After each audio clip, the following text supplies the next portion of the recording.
Now that you've been 60 years old for a couple of weeks, do you feel any different?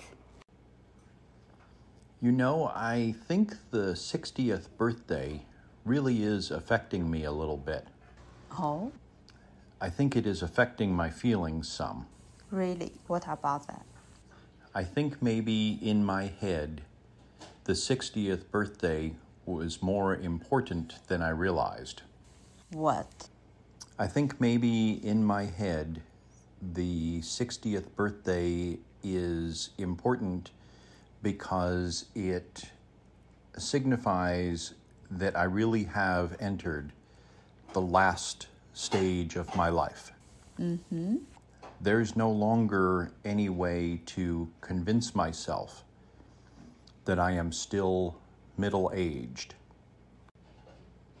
I've noticed since my birthday that my thoughts about myself really have changed. What changed?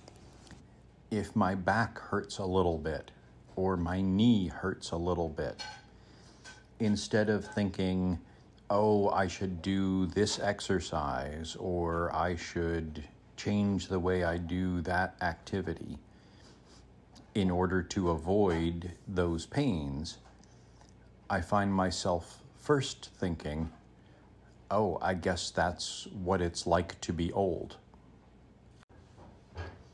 In just these last 2 weeks, I think I am noticing my wrinkles and my sagging skin much more than I did just 1 month ago.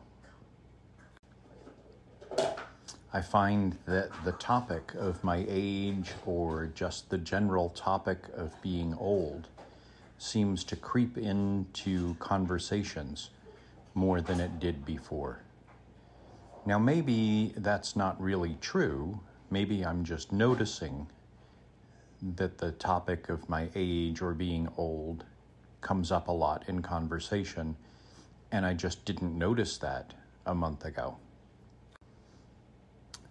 I find myself thinking a lot nowadays about the fact that I have very little time left to accomplish things in my career that I wanted to get done. Everything in my life feels like there is a bit more time pressure than it felt just 1 or 2 months ago. Now, probably some of these thoughts and some of these feelings will reduce over the next couple months as I become accustomed to the idea that I am now 60. But I really think that my own thoughts about myself, my self-image, has changed some, and probably permanently. I'm sure that 6 months from now, I won't think about that number near as many times during the day as I do now.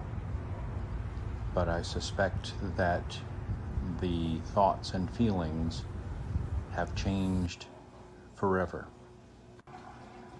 One thing that convinced me that my own thoughts about myself have changed in a rather permanent manner is a dream that I had a few days ago. For many years, I've noticed that in my dreams, I am clearly middle-aged, somewhere in my 40s probably.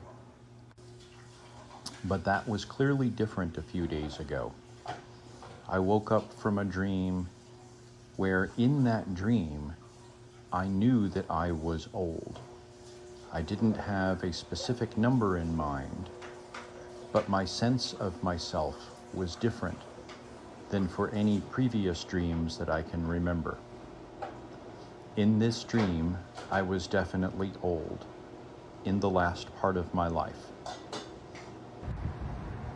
And that makes me think that my self-image has truly changed all the way down to the unconscious level. Wow, I just relax. You will think about that too much.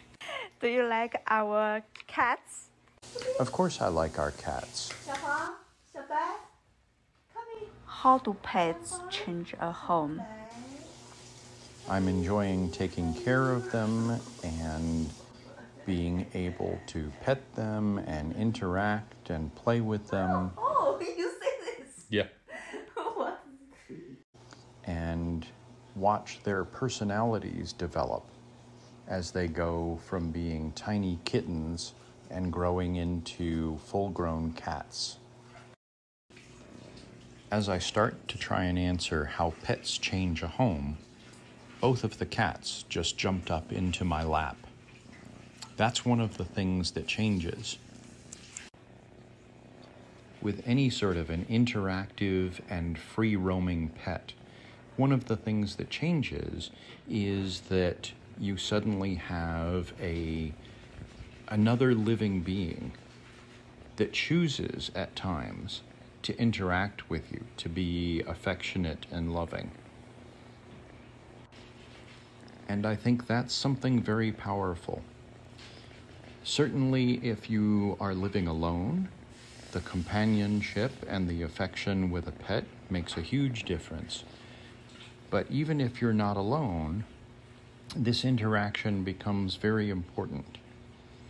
For me, I didn't realize just how much I miss it until there were pets back in the home.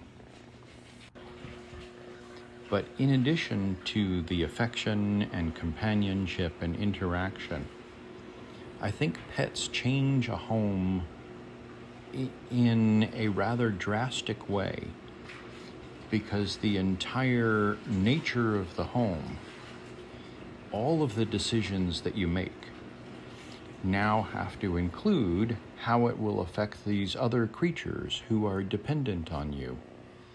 These other creatures who need food and water and care.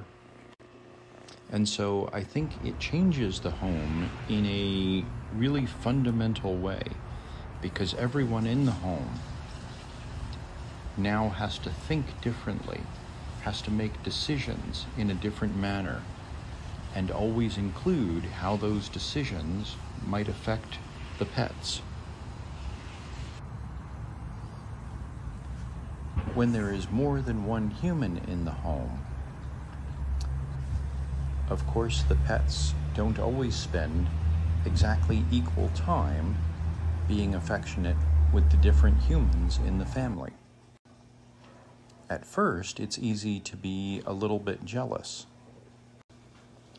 But before too long, you begin to realize that this is not a mine versus yours situation. And you become able to enjoy the other humans' interactions with the pets almost as much as when they're interacting with you.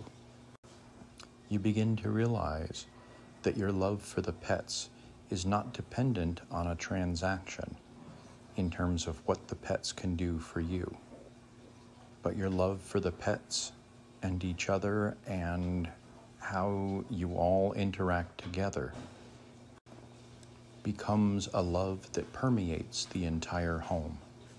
That's great. I'm happy to hear about that from you.